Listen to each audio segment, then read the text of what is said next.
Period 6 APUSH exam cram from 1865 to 1898. Following the Civil War and Reconstruction, even though African Americans were free, Native Americans began to lose more and more of their rights. Chiefs like Sitting Bull of the Sioux tribe and Chief Joseph of the Nez Perce fought unsuccessfully to preserve Native culture. Through ghost dances by Sitting Bull to trying to outrun the U.S. Army like Chief Joseph did, Natives ultimately were diminished to a small part of America. During this time, the Homestead Act passed during the Civil War, and it also grew.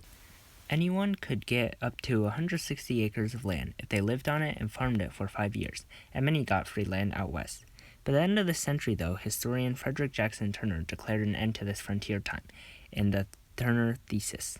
This time was also the age of Gilded Age politics, where political parties all were fairly similar. Republicans often waved the bloody shirt to remind Americans of what the Democrats had done to start the Civil War. Democratic political machines in cities such as Boss Tweed's ring in New York City were corrupt and stole votes from people. They did, however, help immigrants by providing them with services that regular government couldn't. Thomas Nast was a famous cartoonist who frequently drew about these topics such as Boss Tweed.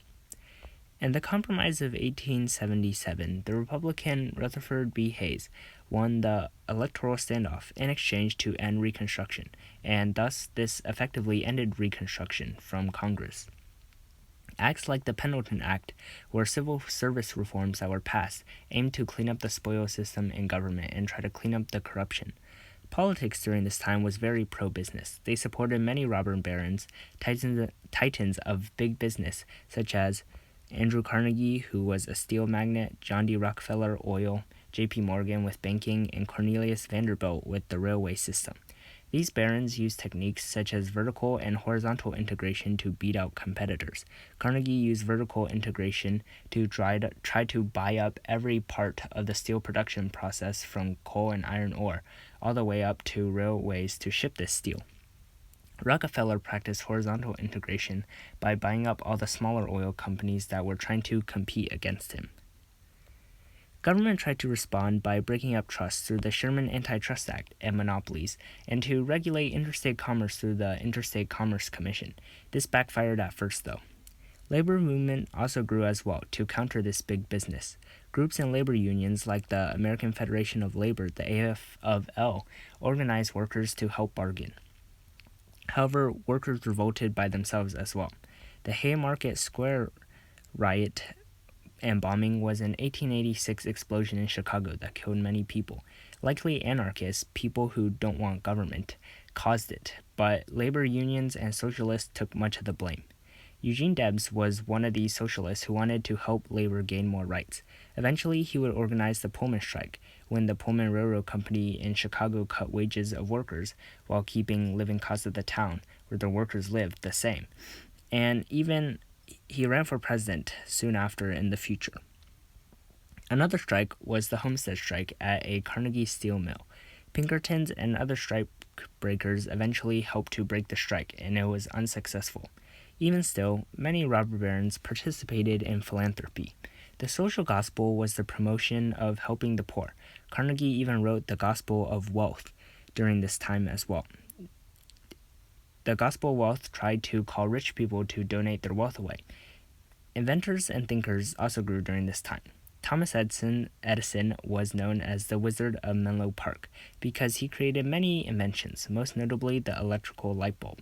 Charles Darwin also published his Origin of Species in biology during this time.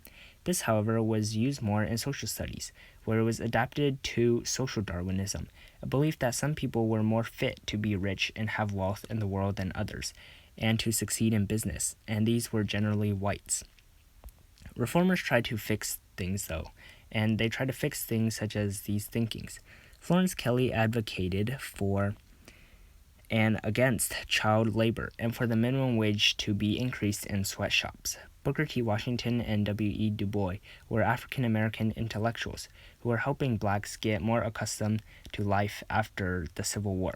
Washington thought that African-Americans should gain rights by showing their economic value through hard work and trade skills.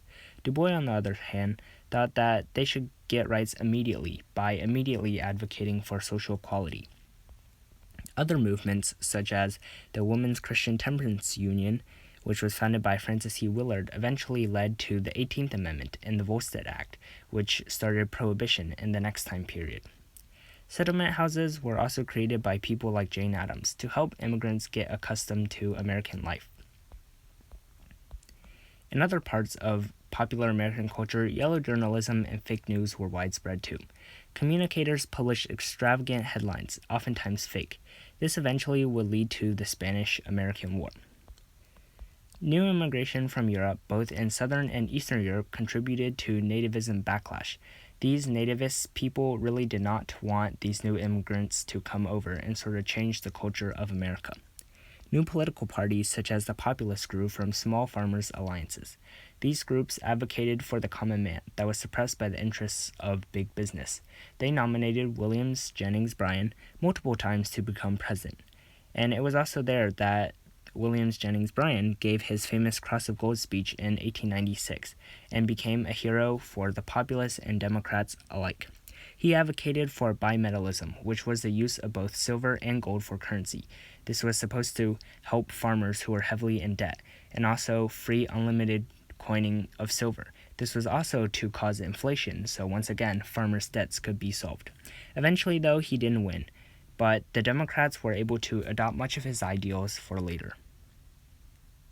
So this has been Period 6 of APUSH Exam Cram. Make sure to sub if you haven't already, share these videos with your friends, and thanks so much for watching.